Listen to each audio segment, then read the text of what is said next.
Before we jump into the horror goodness, just as a reminder and an update for our 1-minute short film competition, we recently announced the competition with details in another episode, which I will link below, but we also have a website that has all of those details, including a prize breakdown. And speaking of prizes, our good friends at HitFilm just added to the amazing prize pool that we already have, so definitely check out the website to see the details on all the prizes and the contest. But back on topic, with this scene, we wanted to make everything completely different from the first one that we did. With our first horror scene, it wasn't really about being creepy, scary, as much as it was about just being unnerving and having a disturbed feeling to it. It was also heavily stylized with a lot of lighting and grade and a loud soundtrack. So for the lurker scene, I wanted to do the exact opposite all the way around. This one is built out to be creepy, a slow, quiet build with little to no lighting other than practical lights that were already there, and a very basic grade and soundtrack, which is a style that I enjoy playing in the most, building something slowly, letting it breathe, and let the audience sink into it while building their own narrative in their heads. It always leads to a better creep factor and scares, in my opinion. But again, to shoot the scene, we wanted to go as minimal as possible. We spent $0 on it, minus the Halloween mask. But to shoot this scene, the first challenge we came up with was making those lights flicker. With these sorts of lights, you can't just flip the light switch on and off quickly to get the look, and even if you could, it wouldn't be shutting off one light at a time, it would be doing them all at once. So instead, I locked my camera down, which worked fine since the whole piece was designed to be locked down with little to no movement. Then, without touching the camera at all, we went down the hallway, removing the bulbs from the lights one fixture at a time. So at first, I shot with them all on, then removed the bulbs from the first fixture, got that, then the second, and so on. In reality, there are 4 fixtures in the hallway, but I wanted these moments to be a beginning, middle, and end. I felt like a 4th light would have slowed the pace. So with 3, we have that first flicker telling us something might be odd here, then the second, which reveals that something is definitely wrong, and the third ramps up to the danger. Now in the 4th fixture, I did tape a small LED light there. That way I could get the shot with it on and then off. Then I could fade between those two to have the darkness subtly creeping down the hall, but we'll get to that in a minute. Then I have this close-up of the light as well, and for this, I'll do the same, a shot with it on, then one with it off, and now I have what I need to make that light flicker, so we'll jump into our editor, which it doesn't matter what you're in, we're only gonna be using basic functions. So I'll drop in my shot with the light on, then to make it flicker, I'll just grab one frame of the light off and put that above it, and we have a flicker already. To smooth that out and make it feel more realistic, I'll copy that to be 3 in a row. The first, I'll drop to about half opacity, the second to 100% opacity, and the third to about half again. So now we have it dim, then all the way off, and dim again. And now we have a more realistic switch, and now we can start copy and pasting these, rearranging them where they pop up to get more of a random look, with, of course, as much flickering as we need. So right here, you can see how these 2 moments are set up, and then it goes into consecutive flickering. Then, of course, we just cut to the shot of the light off to move away from that. For the demon, we just did the same, but added a shot in the darkness with the demon there. So we took this cheap mask that we got from the Halloween store, which, as discussed in a previous episode, is basically Wonderland for no-budget filmmakers. Then we put it in a black cloak and threw it on whatever we had lying around, which was this thingy, a punching dummy thingy. His name is Bob. We put it on Bob. Then we pop Bob on an apple box, and now we can move it wherever needed, which really sucks the scariness out of it once you know it's just Bob.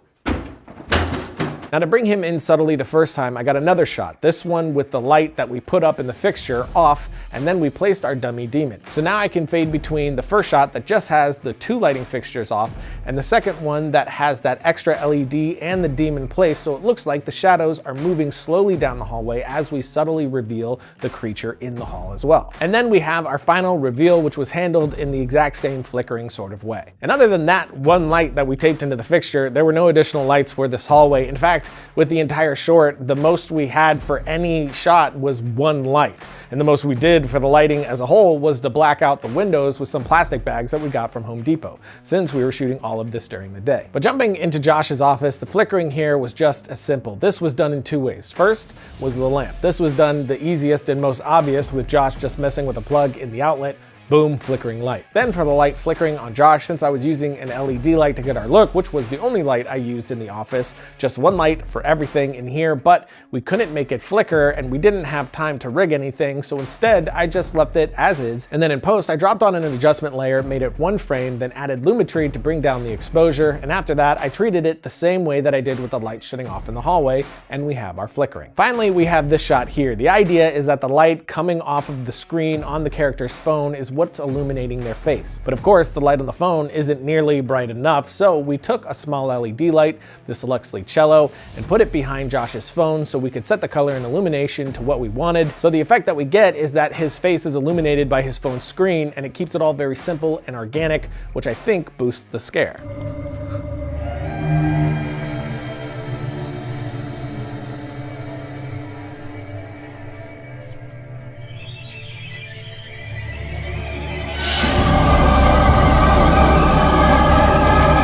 But now, we take a quick break and then add in a demon face without a mask. Do not adjust your screen. Everything's fine. Nothing weird here, except you don't have a domain, and you want a domain. No, you need a domain, and you need to get it from domain.com. They have your website needs, including .com and .net domain names, and intuitive website builders. Take the first steps in creating an identity online. You know domain.com is affordable, reliable, and has the tools you need to build a website so you can start sharing your ideas with the world. You feel in your bones that no domain extension will help you tell your story like a .com or .net domain name. They have over 300 domain name extensions to fit your needs, from .club to .space. You must use the coupon code FILMRIOT to get 15% off your order when getting domain names, web hosting, and email. So go to domain.com now, get your domain name, use the coupon code FILMRIOT. You will now return to your regular day and remember nothing. Logo. Another thing we could have done with this scene would have been to add the demon face in digitally. So if we didn't have access to good enough mask or the skill with makeup to do something solid, we could always use stock image. So for instance, if we jump over to Adobe Stock, we switch to images and search for something like demon, we can grab something that fits what we're looking for, then bring that into our editor. Now we have the mask in the shot here, so we have a reference to match this digital shot too. So if you're going to do this, it would be very helpful to get someone in the shot as well, so you can use that as a reference. But now we can add a mask around our image just to get the area of the image that we want to work with, then add some color correction, blur, and grain to match our image, and we have a totally new demon face. So even if you aren't able to add your monster in on the day, you still have plenty of options to make it work if you just stay creative. Finally, we have the sound. I wanted everything to be very pulled back and mundane, so all simple sounds. And we also shot this entire thing, other than 2 moments, MOS, which, in case you don't know, MOS means that we shot the scene without sound. Doing that allowed us to move a lot faster since we only had a couple hours to do this in, and I didn't mind doing it because I knew that I would be replacing everything in post anyway, since I wanted that very specific and controlled sound. But to build it out, I did it all right inside of Premiere, of course using my current favorite thing, which is Soundly.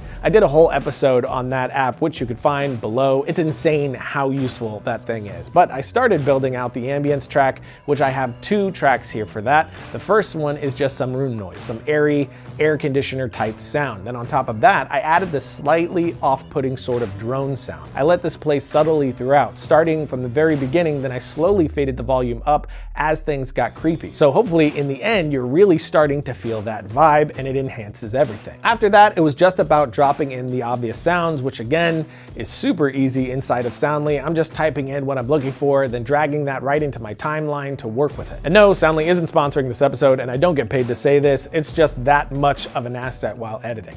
Logo. But that's it for our simple 2-minute horror scene that we shot in a couple of hours with a total of 3 people and no money spent other than the masks that we got at the Halloween store. Again, with the point being to just be creative and make things and practice these techniques to really start sharpening your skills. So try your hand at some of these techniques, give a slow, quiet burn sort of scene a go, and see what pacing works best to bring the audience reaction to what you're looking for. And if you do, I'd love to check it out, so feel free to shoot that over to me on Twitter right here. And again, don't forget about our short film competition. You have 7 weeks to bust out a 1-minute short film for a chance at some epic filmmaker prizes. And I'll see you next week when I crawl down the stairs upside down and backwards.